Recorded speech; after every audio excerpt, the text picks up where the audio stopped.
Bismillahirrahmanirrahim. Assalamualaikum warahmatullahi wabarakatuh. Alhamdulillahi rabbil alamin. Wabihi nasta'inu ala umurid dunya waddin. Wassalatu wassalamu ala ashrafil anbiya'i wal mursalin.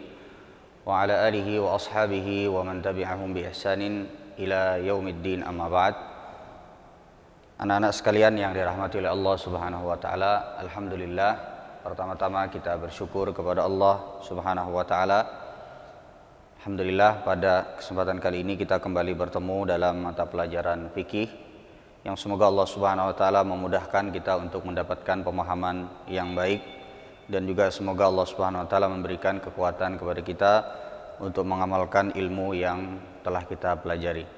Anak-anak sekalian yang dirahmati oleh Allah Subhanahu wa taala, pada mata pelajaran kali ini, itu mata pelajaran fikih, kita akan kembali melanjutkan pembahasan kita pada pertemuan yang telah lalu, yang belum selesai, yaitu masih berkaitan dengan fikih salat yang kita telah membahas pada pertemuan yang lalu, yaitu pasal tentang pembatal salat.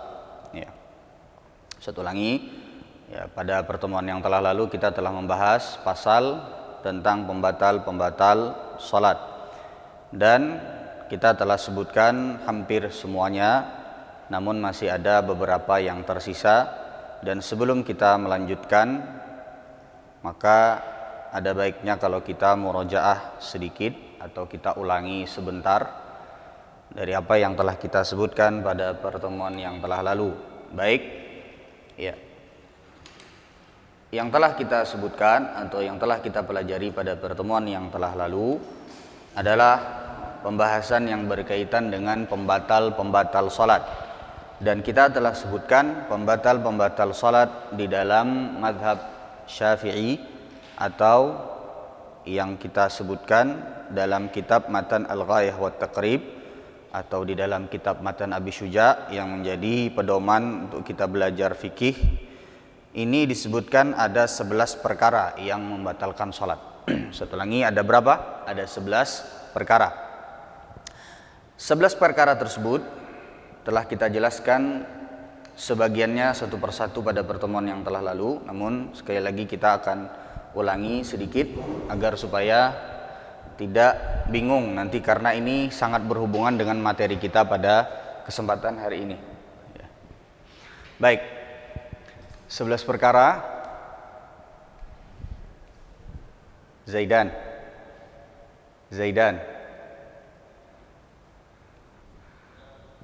Ya, 11 perkara tersebut adalah, diantaranya yang pertama, kelihatan.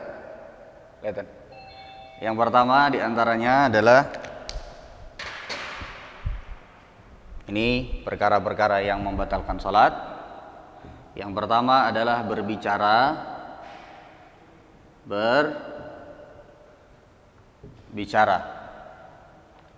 Dan berbicara ini telah kita sebutkan, yang membatalkan salat yaitu berbicara dengan sengaja. Ya.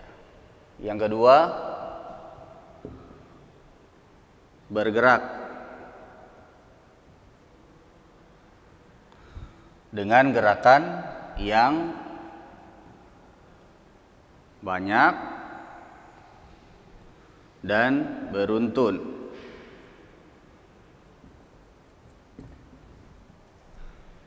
Gerakan yang banyak dan gerakan yang beruntun. Ya, dan ini kita telah sebutkan bahwa kalau gerakannya banyak dan beruntun, ini membatalkan salat meskipun dilakukan dengan sengaja atau tidak sengaja. Ya. Kemudian yang berikutnya, yang ketiga, yaitu adalah berhadas.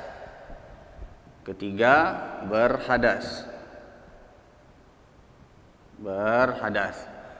Dan ini telah kita sebutkan, baik hadas kecil seperti buang angin atau buang air kecil, ataupun buang air besar, atau hadas besar seperti misalnya janabah atau junub, maka ini termasuk dari yang membatalkan salat. Yang keempat, di antara yang membatalkan salat adalah terkena najis. Kena najis. Ya, terkena najis tentu saja kalau najisnya banyak dan di tempat yang kalau seandainya kita lepaskan atau kita mau bersihkan itu tidak bisa kecuali sampai aurat kita terbuka. Nah, ini termasuk dari yang akan membatalkan sholat. Misal seperti terkena najis di sarung kita, yang kalau seandainya kita mau lepas sarung kita ini tidak bisa. Atau misalnya di di bagian dalam tubuh kita yang kalau seandainya kita mau bersihkan ya tidak bisa kecuali kita keluar dari sholat kita, maka ini termasuk yang membatalkan sholat. Kemudian yang kelima adalah terbukanya aurat. Terbukanya aurat, dan ini telah kita sebutkan perinciannya, yaitu kalau seandainya auratnya terbuka dengan tidak sengaja dan waktunya tidak terlalu lama langsung ditutup, maka ini termasuk yang tidak membatalkan sholat. Namun apabila auratnya terbuka dengan tidak sengaja tapi lama waktunya terbukanya, sempat misalnya jeda beberapa waktu, maka ini termasuk yang membatalkan sholat.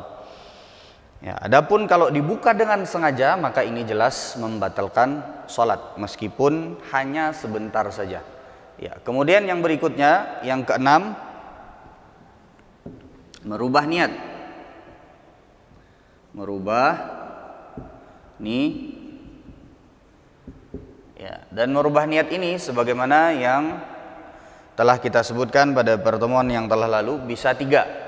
Yang pertama adalah seorang yang telah berniat masuk ke dalam sholat, mengerjakan sholat, tiba-tiba di tengah-tengah sholat dia berniat untuk membatalkan sholatnya, meskipun dia sedang dalam keadaan masih membaca bacaan sholat, meskipun dia masih dalam keadaan mengerjakan gerakan sholat, namun apabila dia sudah berniat untuk keluar dari sholat berarti dia sholatnya telah terhitung batal. Ini yang pertama. Yang kedua, maksud merubah niat di sini adalah apabila dia setelah masuk ke dalam sholat dengan yakin, lalu kemudian dia ragu-ragu di tengah-tengah sholat antara meneruskan sholat dengan membatalkan sholat. Maka jika telah terjadi yang demikian, sebagaimana yang telah Ustaz sebutkan pada pertemuan yang telah lalu, contohnya seseorang yang ketika masuk ke dalam sholat dalam keadaan yakin, di tengah-tengah sholat kemudian dia berniat, kalau seandainya nanti ayah saya ketok pintu, maka saya akan batalkan sholat saya.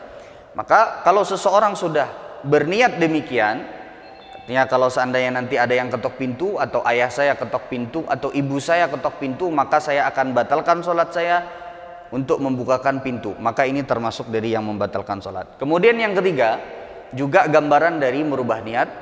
Ini adalah merubah dari satu niat sholat ke niat sholat yang lainnya. Misal seperti seseorang yang dia ikut sholat berjamaah sholat asar, tiba-tiba di tengah-tengah sholat dia ingat ternyata dia belum sholat zuhur. Akhirnya di tengah-tengah sholat, yang ini adalah waktunya pada saat sholat asar, dia rubah.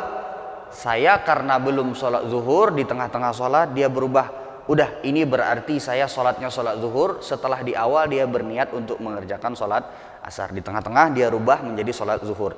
Ini juga termasuk dari yang membatalkan sholat ya. Kemudian yang berikutnya, yang ketujuh adalah membelakangi kiblat.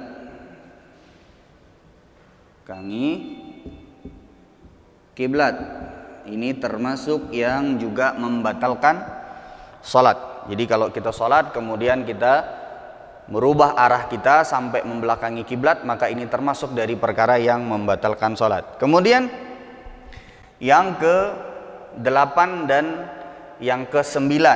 Jadi ini 8 dan 9 ya. 8 dan 9 ini adalah makan dan minum. Ya, ini yang nomor 8 dan nomor 9. Ustaz ulangi, makan dan minum.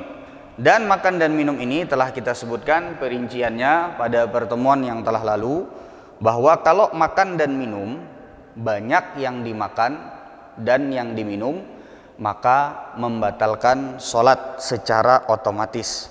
Kalau yang kita makan banyak, yang diminum banyak pada saat sholat, ini langsung terhitung sebagai pembatal sholat, ya. Baik itu dalam keadaan ingat ataupun dalam keadaan lupa. Jadi dua-duanya sama membatalkan sholat. Kemudian yang berikutnya, kalau seandainya yang dimakan adalah sedikit, misal seperti ada makanan yang nyelip di mulut kita, kemudian kita makan atau termakan dengan tidak sengaja, atau kita makan tapi kita lupa kalau kita sekarang dalam keadaan sholat, maka kalau yang termakan itu sedikit, dia tidak termasuk pembatal sholat. Adapun kalau yang termakan itu banyak, misal seperti ya, adapun kalau yang tadi kan kalau seandainya sedikit, kalau tidak sengaja atau kalau lupa tidak membatalkan sholat. Tapi kalau seandainya yang sedikit itu makanan kita makan secara sadar dan secara sengaja, maka berarti dia membatalkan sholat. Baik, Ustaz ulangi ya. Jadi makan dan minum itu sebagaimana yang telah kita sebutkan pada pertemuan yang telah lalu, ada dua macam keadaan. Yang pertama adalah kalau yang dimakan banyak, yang diminum banyak, maka ini termasuk pembatal sholat, baik dilakukan secara sengaja atau dilakukan secara lupa atau tidak sadar. Kemudian yang kedua, kalau seandainya yang dimakan makanannya sedikit, seperti yang nyelip di bagian mulut kita, maka kalau seandainya dimakan secara tidak sengaja atau lupa kalau dia dalam keadaan sholat, atau tidak tahu hukumnya bahwa kalau seandainya kita makan itu membatalkan sholat, maka ini termasuk bukan pembatal sholat. Ya, kalau sedikit kemudian kita lupa, tertelan, atau mungkin lupa kita dalam keadaan sholat sehingga tertelan makanannya, maka ini tidak membatalkan sholat. Tapi apabila banyak, ya, apabila banyak itu membatalkan sholat baik dalam keadaan lupa ataupun ingat. Nah, kalau seandainya makanan yang dimakan itu sedikit, tapi kita makan dalam keadaan sengaja dan dalam keadaan sadar, maka ini termasuk juga pembatal sholat. Ya. Baik, yang berikutnya ini yang kesembilan. Ya, yang kesembilan ini yang belum sampai kita pada pertemuan yang telah, atau yang ke-10 ya. Kalau kita hitung 1, 2, 3, 4, 5, 6, 7, 8, 9 yang makan dan minum, maka ini berarti yang ke-10. Baik, yang ke-10 adalah yang ke-10 sini ya, yang ke-10 ya, adalah al-qahqahah. Apa yang dimaksud dengan al-qahqahah? Yaitu tertawa dengan suara. Tawa dengan suara. Ini sebagian menyebutkan ini bisa juga diartikan sebagai tertawa terbahak-bahak. Jadi tertawa dengan suara atau tertawa dengan terbahak-bahak. Jadi tertawanya sampai terdengar suaranya. Ini termasuk membatalkan sholat. Sebagian dari kita masih terkadang kalau sholat masih bercanda dengan yang di sampingnya, sampai misalnya tertawa sampai mengeluarkan suara, maka ini adalah termasuk dari perkara yang membatalkan sholat. Jadi kalau sudah tertawa sampai keluar suara, apalagi sampai terbahak-bahak, ini berarti sudah keluar saja dari sholat, kemudian ulangi sholatnya dari awal. Ya. Kemudian yang ke-10, yang ke-10 atau yang ke-11, yang ke-11 ini termasuk dari yang membatalkan sholat adalah ar-riddah atau murtad. Murtad. Ya. Apa yang dimaksud dengan murtad? Maksudnya adalah seseorang keluar dari Islam pada saat dia sholat. Jadi kalau seandainya seseorang murtad keluar dari Islam pada saat dia sholat, maka sholatnya otomatis batal. Maka sholatnya otomatis batal ya. Dan seseorang yang murtad atau keluar dari Islam itu bisa dengan perbuatan, misal menyembah kepada selain Allah, yang aslinya dia berhadapan sholat itu untuk Allah, tiba-tiba di tengah-tengah dia rubah gerakan-gerakannya seperti sujud, ini misalnya untuk makhluk dan betul-betul untuk sujud beribadah kepada makhluk, maka berarti dia sudah keluar dari Islam. Dan ini termasuk dari yang membatalkan sholat dengan perbuatan, seperti sujud kepada makhluk dengan niat menyembah makhluk tersebut ya. Ini yang pertama. Yang kedua adalah dengan lisan ya, dengan lisan seperti seseorang yang mengatakan bahwasanya dirinya sudah resmi keluar dari agama Allah kemudian masuk kepada agama yang lain, atau seseorang yang keluar dari agama Allah kemudian dia menyatakan sekarang dia tidak memiliki agama, maka ini juga termasuk sebagai murtad, fal'iyadu billah ya. Kemudian yang juga termasuk, kalau tadi dengan perbuatan, kemudian dengan perkataan, contohnya tadi, kemudian yang ketiga, ini bisa juga dengan keyakinan hati. Dengan keyakinan hati, dia tidak berbuat, dia juga tidak berkata, tapi di dalam hatinya misalnya dia meyakini ada Tuhan yang berhak disembah selain daripada Allah, maka sejak saat itu juga dia sudah murtad. Dan kalau dia murtad dalam keadaan di tengah-tengah sholat, maka berarti sholatnya terhitung batal dan termasuk daripada pembatal-pembatal sholat. Baik, ini adalah 11 perkara yang disebutkan oleh penulis Matan Abi Syuja sebagai pembatal-pembatal sholat. Secara singkat kita ulangi dari awal. Yang pertama adalah berbicara, dan ini berbicara ini telah kita sebutkan, ada perinciannya, ada yang kalau seandainya berbicaranya banyak itu batal ya.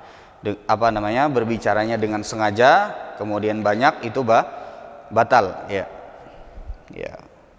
Meskipun sedikit ataupun banyak ya. Ya, kalau seandainya berbicaranya sedikit, yang diucapkan itu sedikit. Kalau seandainya banyak, maka itu batal. Kalau seandainya berbicaranya dalam keadaan lupa, itu kalau seandainya yang dibicarakan adalah banyak, maka dia batal.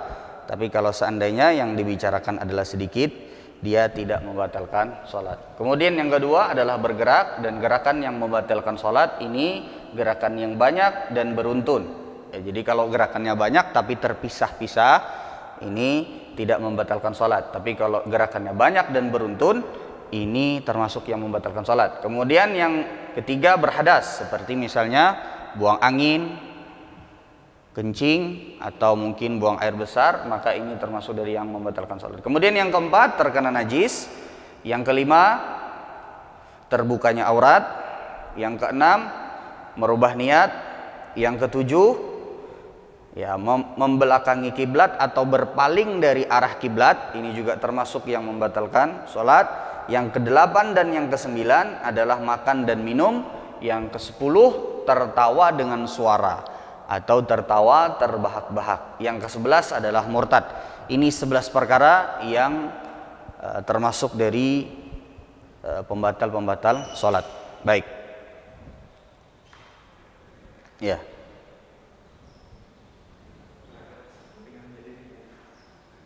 Kenapa? Oke. Sudah bisa dimengerti? Angkat tangan kalau bisa dimengerti.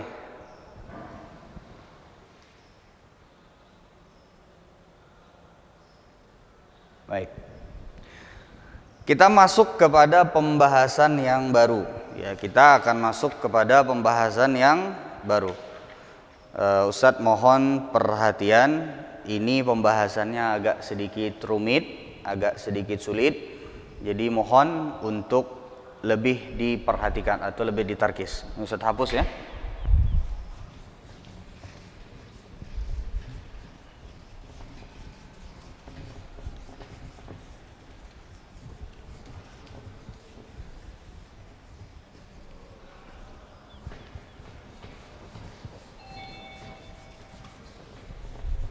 Baik.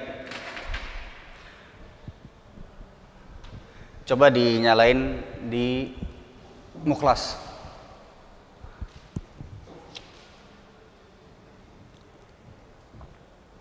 Mukhlas.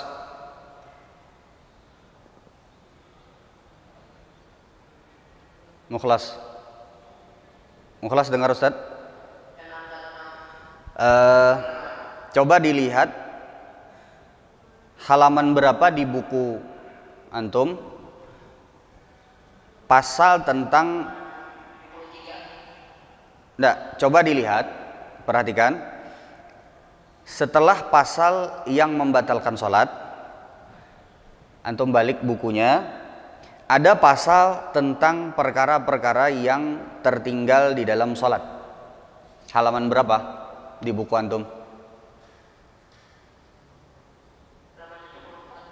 74. Apa tulisannya di sana? Perkara yang tertinggal di dalam sholat. Baik, semuanya buka halaman 74, pasal perkara-perkara yang tertinggal di dalam sholat. Oke, semuanya buka halaman 74. Ini pembahasan yang baru kita, yang sebelumnya itu adalah perkara yang sudah kita sebutkan pada pertemuan-pertemuan yang telah lalu.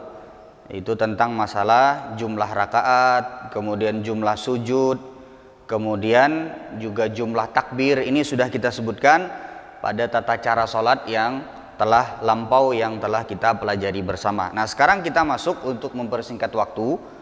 Ini masuk ke dalam pembahasan perkara-perkara yang tertinggal di dalam sholat. Perkara-perkara yang tertinggal di dalam sholat. Halaman 74. Oke. Halaman 74. Sudah semua buka? Dapat semua? Baik. Dapat semua ya? Halaman 74, perkara-perkara yang tertinggal di dalam sholat. Nah, ya, Ustaz akan bacakan terlebih dahulu. Anak-anak perhatikan terjemahannya. Perhatikan terjemahannya. Dan nanti Ustaz akan jelaskan. Ini adalah pembahasan yang berkaitan dengan sujud sahwi. Ini pembahasan yang berkaitan dengan sujud sahwi. Baik, faslun wal matruku minas salati thalathatu asya, fardun wa sunnatun wa hayatun. Pasal tentang bahwa yang tertinggal di dalam salat atau perkara yang bisa tertinggal di dalam salat itu ada 3 perkara. Yang pertama adalah fardun, ini maksudnya adalah rukun, wa sunnatun, dan sunnah ini kalau kita lihat ini disebut atau dimaksudkan ab'adus shalah atau sunnah-sunnah muakkadah di dalam salat. Wahayatun, ya, ini yang ketiga yang mungkin tertinggal di dalam salat ada hay'ah salat, dan ini disebut juga dengan sunan ghairu muakkadah, sunnah-sunnah yang ghairu muakkadah. Jadi ada 3 perkara yang mungkin akan tertinggal di dalam salat. Yang pertama fardun, ini disebut juga dengan rukun. Yang kedua adalah sunnah, ini maksudnya adalah ab'adus shalah.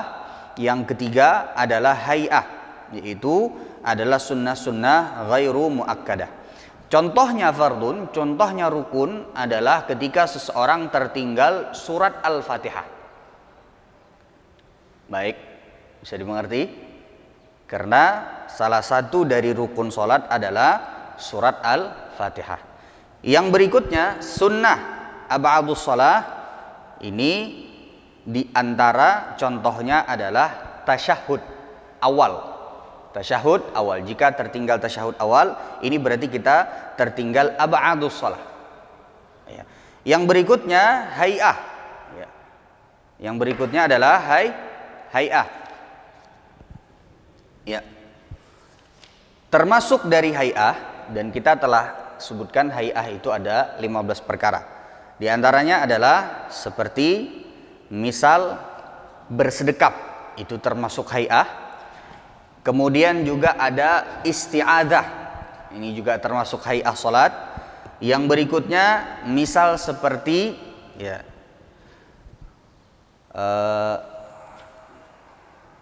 ucapan sami'allahu liman hamidah, ini juga termasuk hay'ah salat. Kemudian juga termasuk ya, mengeraskan bacaan pada sholat-sholat jahriyah, seperti mengeraskan bacaan kita pada sholat maghrib atau pada sholat isya. Ini termasuk juga hay'ah. Nah, baik.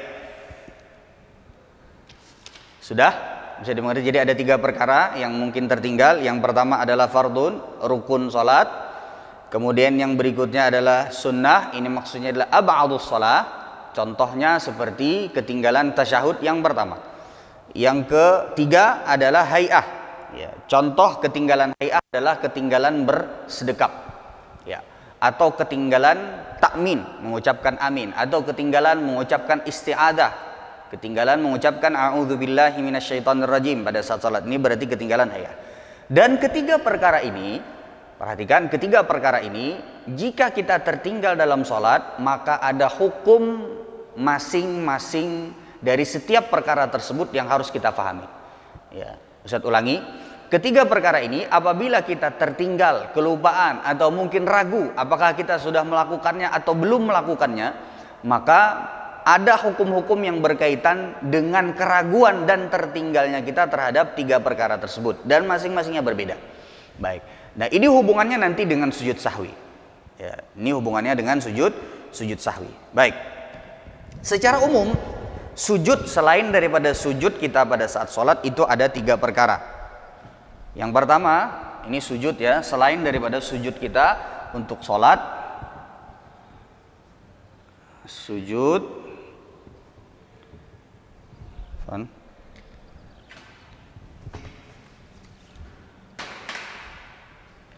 as-sujud ini ada 3.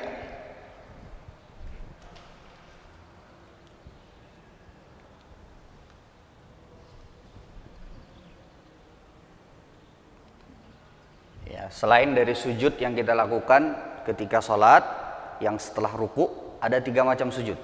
Yang pertama ada sujudus sahwi. Ini dicatat ya. Sahwu.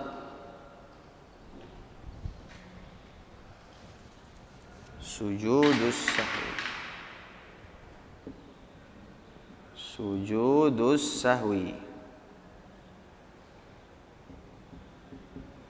Sahwu atau sujud sahwi. Sujud sahwi. Yang kedua ada sujudut tilawah. Ya. Sujudut tilawah. Ada sujud tilawah.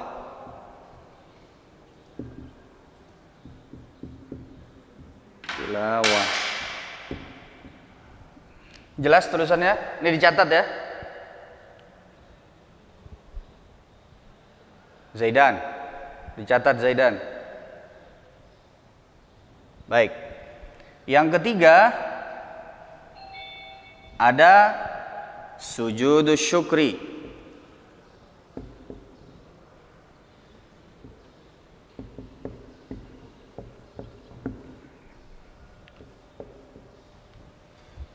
Ada sujud syukur.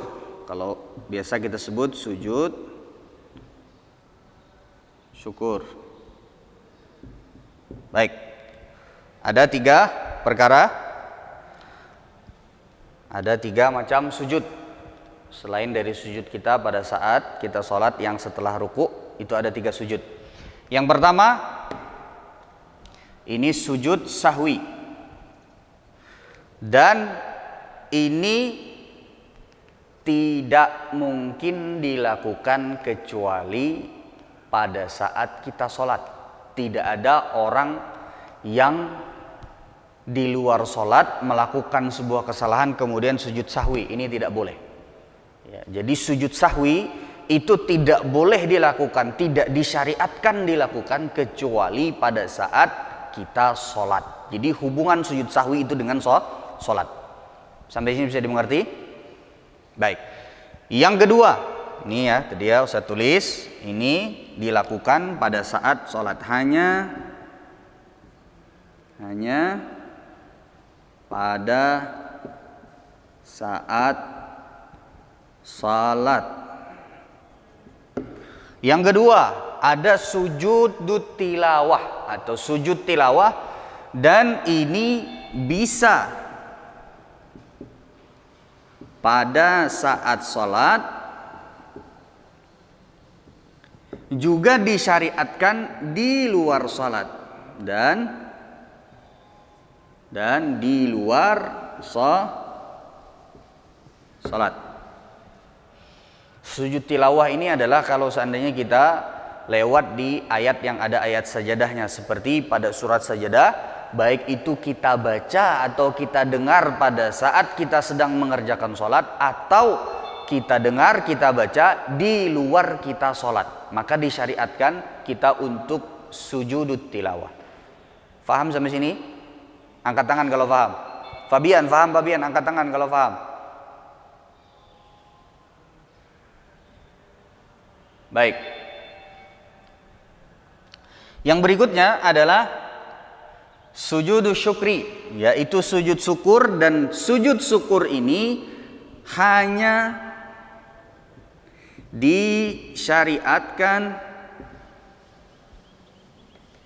di luar salat. Tidak boleh dilakukan pada saat sedang salat. Tidak boleh dilakukan pada saat sedang salat. Misal seperti seseorang yang sedang salat, kemudian dia mendengar ada berita gembira, lalu otomatis dia langsung sujud ketika sedang salat. Ini termasuk dari yang membatalkan salat. Jadi batal salatnya. Ini tidak boleh dilakukan pada saat salat. Ini hanya dilakukan di luar salat. Sujud syukur sekali lagi hanya dilakukan di luar salat. Baik, Ustaz ulangi. Ada 3 macam sujud selain daripada sujud kita yang kita lakukan setelah rukuk pada saat salat. Yang pertama ada sujud sahwi. Sujud sahwi ini yang kalau seandainya kita keliru pada saat salat, maka kita disyariatkan untuk melakukan sujud sahwi. Dan sujud sahwi hanya disyariatkan pada saat kita sholat. Di luar sholat, antum mau bikin salah, tidak disyariatkan sujud sahwi. Antum mau bikin kekeliruan, lupa sesuatu di luar sholat, ini tidak disyariatkan sujud sahwi. Hanya dilakukan berkaitan dengan sholat. Yang kedua, ada sujud tilawah. Ada sujud tilawah kalau kita lewat membaca atau mendengar ayat sajadah. Maka sujud tilawah ini bisa disyariatkan pada saat kita sedang sholat ataupun pada saat di luar sholat. Baik. Yang ketiga ada sujud syukri, ada sujud syukur. Sujud syukur ini adalah ketika kita mendengar, kita mendapatkan kenikmatan atau mendengar kabar yang kita harap-harapkan, atau mendengar kabar yang kita senang ketika kita mendengarnya, maka kita disunnahkan, dianjurkan untuk sujud syukur. Hanya saja sujud syukur ini hanya dilakukan di luar sholat dan tidak boleh dilakukan pada saat sholat. Jadi jangan sampai ketika kita sholat kita mendengar ada berita gembira kemudian kita langsung sujud syukur. Ini tidak boleh karena dia tidak disyariatkan di dalam sholat dan hanya disyariatkan di luar sholat. Ya. Faham sampai sini? Oke, baik. Nah, sekarang kita akan membahas salah satu daripada sujud-sujud ini. Ya, kita akan membahas salah satu dari sujud ini, tepatnya adalah yang berkaitan dengan sujud sahwi. Tepatnya yang berkaitan dengan sujud sahwi. Ya. Ini sudah dicatat semua? Sudah dicatat? Baik, bisa hapus ya.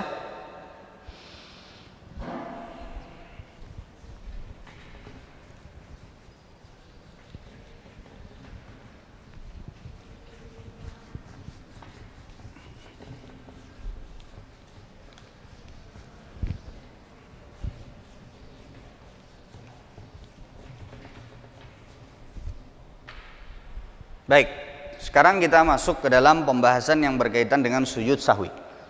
Pembahasan yang berkaitan dengan sujud sahwi. Ya.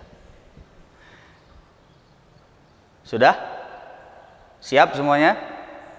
Ini harus tarkis, harus lebih diperhatikan karena ini agak sedikit rumit, ya, agak sedikit rumit. Baik, kita mulai dari yang paling gampang dulu. Yang pertama adalah hukmu Sujudus sahwi. Hukum sujud sahwi. Hukum sujud sahwi. Ya. Apa hukumnya seseorang sujud sahwi? Apa hukumnya seseorang sujud sahwi? Hukum seseorang sujud sahwi di dalam mazhab Syafi'i, itu di dalam kitab yang saat ini kita pelajari, adalah mustahabun. Adalah mustahabun. Mustahabun, atau bisa dikatakan adalah disunnahkan. Adalah disunnahkan.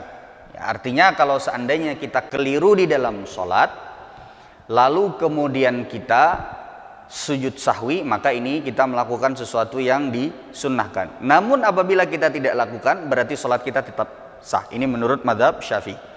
Ya, Ustaz ulangi sekali lagi. Hukum sujud sahwi menurut mazhab Syafi'i, menurut kitab yang saat ini kita pelajari, adalah mustahabun atau disunnahkan. Disunnahkan. Nahkan. Artinya, kalau seandainya seseorang melakukan kekeliruan di dalam sholat yang membuat dia dianjurkan untuk melakukan sujud sahwi, namun dia tidak melakukan sujud sahwi, maka berarti sholatnya tetap sah. Tetap sah. Baik. Di dalam mazhab Syafi'i atau di dalam kitab yang kita pelajari, yang kita jadikan sebagai pedoman pembelajaran, sujud sahwi itu mustahab, dianjurkan, disunnahkan. Ya, dianjurkan, disunnahkan. Artinya kalau ditinggalkan atau kalau tertinggal juga sujud sahwinya, sholatnya tetap sah, kecuali dalam satu keadaan. Kecuali dalam satu keadaan yang hukumnya adalah wajib. Jadi hukum asalnya sujud sahwi itu mustahab atau disunnahkan, namun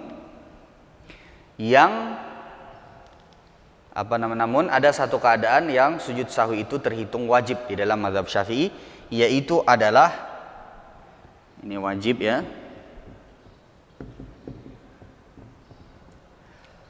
ketika atau kapan waktunya? Ketika seseorang sholat bersama imam, kemudian imam salah, kita ikut salah, lalu kemudian imam sujud sahwi, maka wajib bagi seorang makmum untuk mengikuti sujud sahwinya imam. Dalam keadaan demikian, maka sujud sahwi bagi seorang makmum itu bukan lagi mustahab, tapi sudah sampai kepada derajat wajib. Saya ulangi. Hukum asalnya di dalam mazhab Syafi'i, sujud sahwi itu adalah sunnah. Jika tertinggal atau ditinggalkan, maka tidak membatalkan sholat. Namun ada satu keadaan yang sujud sahwi itu di dalam mazhab Syafi'i hukumnya sampai kepada wajib. Keadaan tersebut adalah apabila seorang makmum mengikuti imam yang salah, yang keliru. Saya ulangi, seorang makmum yang mengikuti imam yang salah, imam yang keliru, kemudian di akhir sholat imam sujud sahwi, maka berarti seorang makmum yang sholat di belakang imam itu bukan lagi hukum sujud sahwinya itu mustahab, melainkan hukum sujud sahwinya adalah wajib. Bisa dimengerti sampai sini? Angkat tangan kalau bisa dimengerti. Insya Allah Ustaz akan jelaskan pelan-pelan karena ini adalah permasalahan yang detail dan agak sedikit rumit. Ya, alhamdulillah. Udah angkat tangan semua ya, udah paham insya Allah. Baik, wajib ini saya tuliskan ketika mengikuti kesalahan imam di kesalahan imam pada saat sholat berjamaah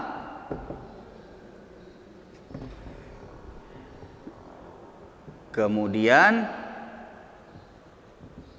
imam melakukan, dicatat ya semua ya, sujud sahwi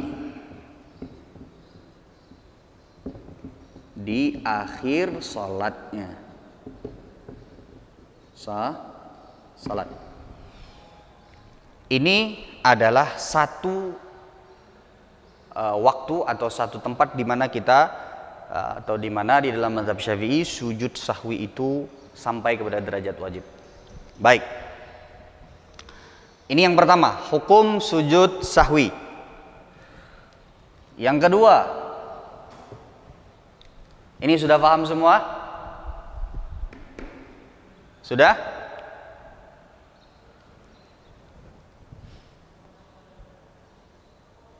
Angkat tangan kalau paham. Fabian paham, Fabian?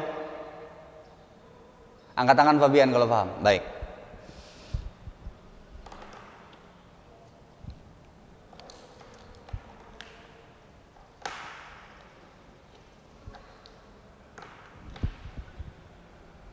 Sudah? Baik. Sekarang masuk ke dalam pembahasan yang kedua, yaitu maudhi'uhu atau kapan kita melakukan sujud sahwi. Kapan kita melakukan sujud sahwi atau di mana tempat kita melakukan sujud sahwi. Pada saat bagian sholat yang mana kita melakukan sujud sahwi. Sujud sahwi di dalam mazhab Syafi'i adalah tempatnya qabla salam. Qabla as-salam. Atau sebelum salam.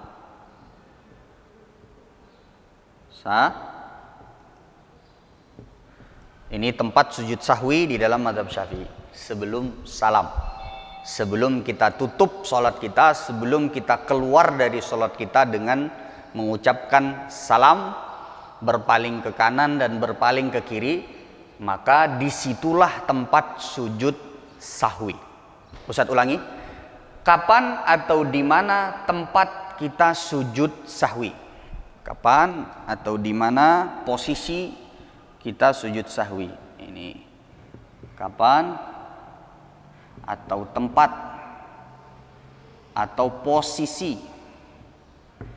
di mana kita melakukan sujud sahwi. Ini sekali lagi qabla salam, sebelum salam. Bisa dimengerti? Sebelum salam. Baik.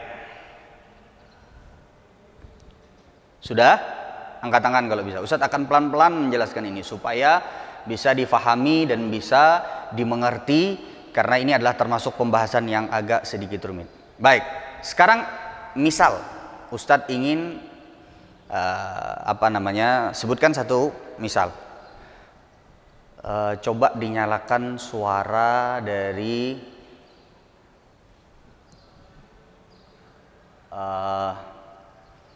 Zaidan, sama dinyalakan suara Faris. Zaidan sama Faris. Baik. Yang lainnya sama siapa ini? Rafif. Nyalakan suaranya. Baik, dengar Ustadz semuanya? 3 orang yang dinyalakan semuanya dengar? Baik. Perhatikan semuanya. Perhatikan. Tadi kita sebutkan bahwa tempat, posisi, atau kapan kita melakukan sujud sahwi, bila kita harus melakukan sujud sahwi atau bila posisi kita melakukan sujud sahwi, maka tempatnya adalah sebelum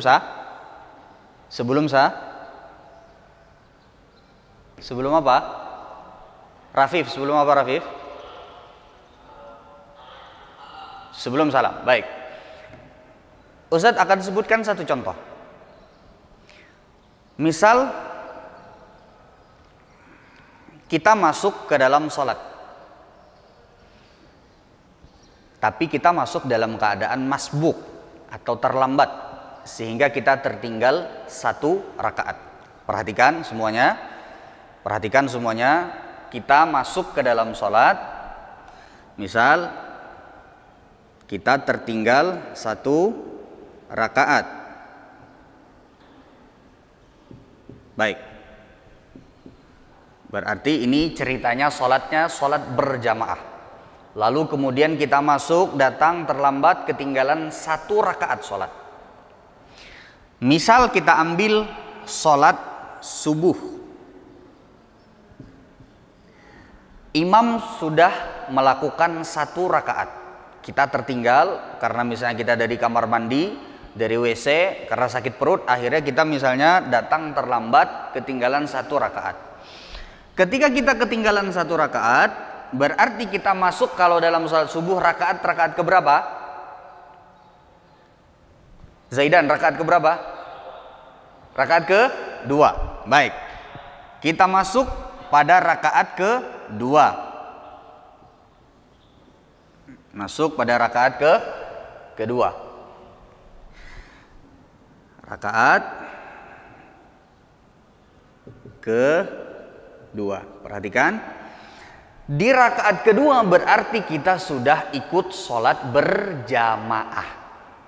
Namun pada saat kita sholat bersama imam di rakaat yang kedua, ternyata imam melakukan kesalahan. Sehingga, ya perhatikan, di akhir sholatnya imam sebelum salam melakukan sujud sahwi. Imam sebelum salam melakukan sujud sahwi. Bisa dimengerti sampai sini? Gambaran contohnya bisa dimengerti? Bisa dimengerti? Faris, bisa dimengerti Faris? Rafif? Baik. Ya. Jadi Ustadz ulangi sekali lagi ya, ini biar paham. Ustadz akan jelaskan pelan-pelan.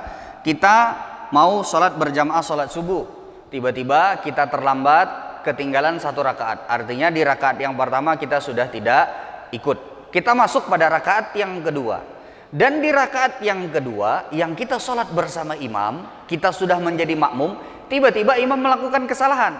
Sehingga sebelum salamnya imam sujud sahwi. Pertanyaannya, kita ikut apa tidak sujud sahwinya? Sujud sahwinya imam. Ikut apa tidak? Rafif, ikut apa tidak Rafif?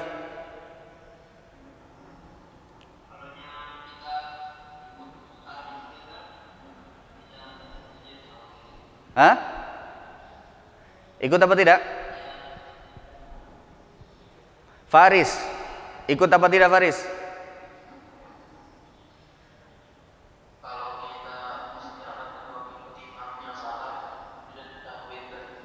Kita ikut sujud sahwi.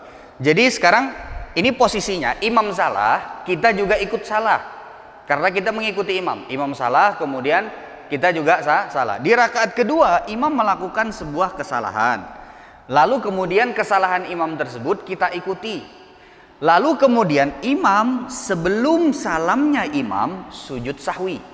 Maka jawabannya adalah kita ikut sujud sahwinya imam. Kita ikut sujud sahwinya imam. Faham sampai sini? Faham? Baik. Baik. Kita masih ketinggalan berapa rakaat? Zaidan, ketinggalan berapa rakaat? Hah? Berapa rakaat? 1 rakaat. Berarti kita harus berdiri lagi melengkapkan rakaat kita yang kurang. Betul apa tidak? Berarti kita harus berdiri kembali melengkapi rakaat kita yang kurang. Sudah bisa dimengerti sampai sini? Baik.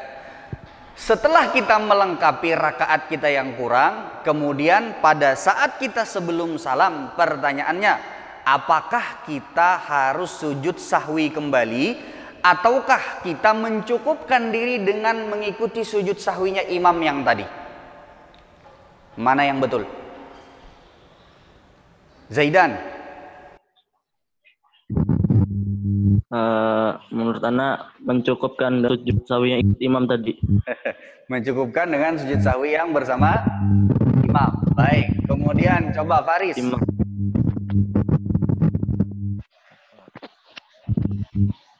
Faris. Sama menyukupkan sujud sahwi dengan imam. Mencukupkan dengan sujud sahwi imam. Rafif. Mungkin mau jawaban berbeda. Apa cukup sujud sahwi dengan imam di yang pertama tadi atau kita harus sujud sahwi lagi sebelum kita salam?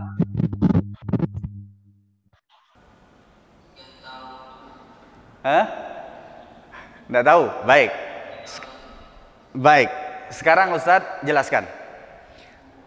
Kenapa Ustadz bawakan contoh ini? Ustadz ingin antum semua faham bahwa sujud sahwi itu tempatnya sebelum salamnya kita. Satu lagi, sujud sahwi itu tempatnya sebelum salamnya kita, bukan sebelum salamnya imam.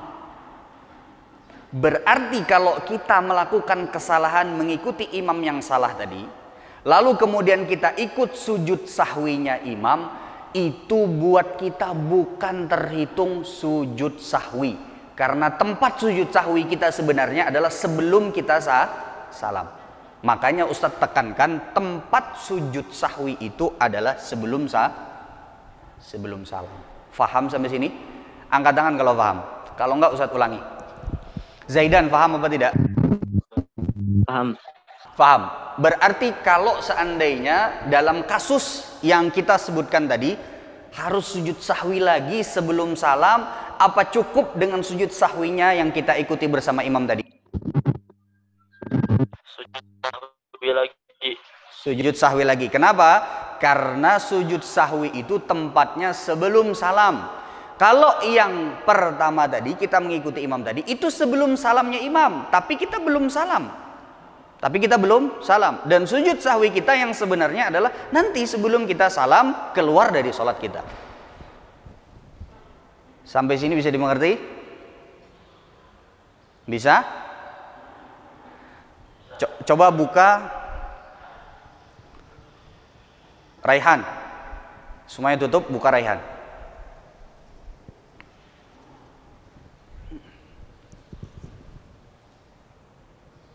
Raihan, faham Raihan? Paham, Ustaz. Faham. Kemudian buka siapa ini? Coba buka yang lain.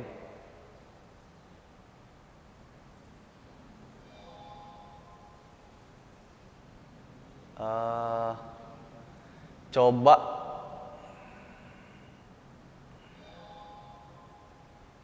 buka Ahmad Fitri. Coba buka Ahmad Fitri. Ahmad Fitri paham? Paham?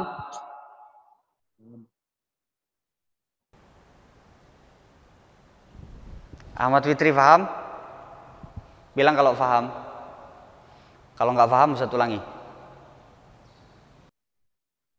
Paham? Paham. Baik. Paham. Baik. Sudah bisa dimengerti ya? Sepertinya kita hanya bisa membahas dua perkara ini. Nanti pada pertemuan yang akan datang, kita akan membahas sebab-sebab sujud sahwi.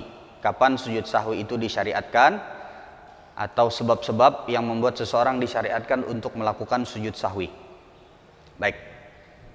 Ya, mungkin sekian dulu dari Ustadz. Kita tutup dengan doa kafaratul majelis. Subhanakallahumma wa bihamdika asyhadu an la ilaha illa anta astaghfiruka wa atubu ilaik. Assalamualaikum warahmatullahi wabarakatuh.